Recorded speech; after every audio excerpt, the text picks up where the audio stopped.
हाँ हाँ मिलेंगे जरूर जरूर हाँ अगले ఏమైందిరా ఈ దెబ్బలేంటి? హలో సార్, ఐఎమ్ చోటు. Hi this Johnny. ఎవరు కొట్టారా? వీడే అన్నా. నువ్వా? అవును సార్, నేనే. నీకేం తగలలేదా? లేదు సార్. Thank God. మీతో కొంచెం మాట్లాడాలి సార్. కూర్చో. నువ్వేం చేస్తుంటావు? తెలుగులో ఏమంటారో తెలియదు కానీ బాస్, ఇంగ్లీష్లో బాంటీ హంటర్ అంటారు.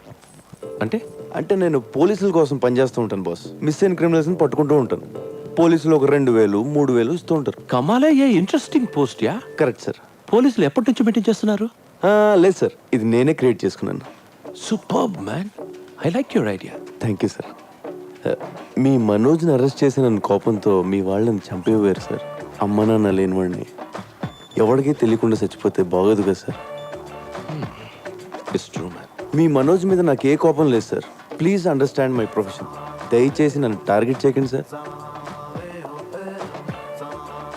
నీ అప్రోచ్ నచ్చింది, నీ ప్రెసెంటేషన్ నచ్చింది.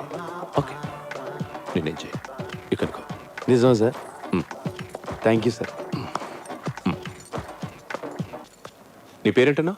చోటు సార్. చోటు. చోటు, నీ దగ్గరకు వచ్చిన కేసుల్లో మా కుర్రాళ్ళు కానీ ఉంటే వాళ్ళని టచ్ చేయకు. కుర్రాళ్ళండి బాస్, నా దగ్గరికి వచ్చిన జిరాక్స్లో నీ ఫోటో ఉన్నా ఎత్తుకెళ్ళిపోతా.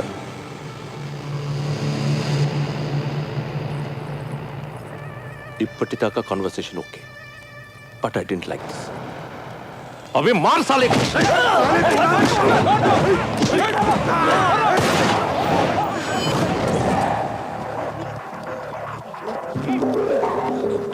లైఫ్లో ఫస్ట్ టైం కనపట్టుకున్నాను.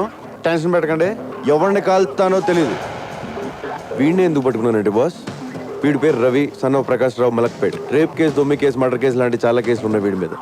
వీడిని నేను తీసుకెళ్తున్నాను. దయచేసి నన్ను అర్థం చేసుకోండి, నన్ను బతకనివ్వండి, మీరు బతకండి. Thank you, thank you, thank you boss. వాడిని అలా వదిలేసావు? సడన్ గా వాడిలో హీరోని చూశాను. గట్స్ ఉన్న కుర్రాలు ఇండియాలో ఉన్నారు బ్రహ్మాజీ.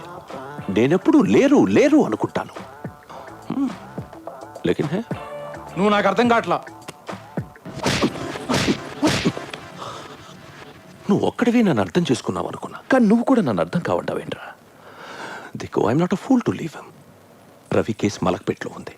వాడిని చర్లపల్లె జైలుకి పంపిస్తారు. అక్కడ నాకు పని ఉంది. వీడుంటే మంచిదని తెలుసా? You got it?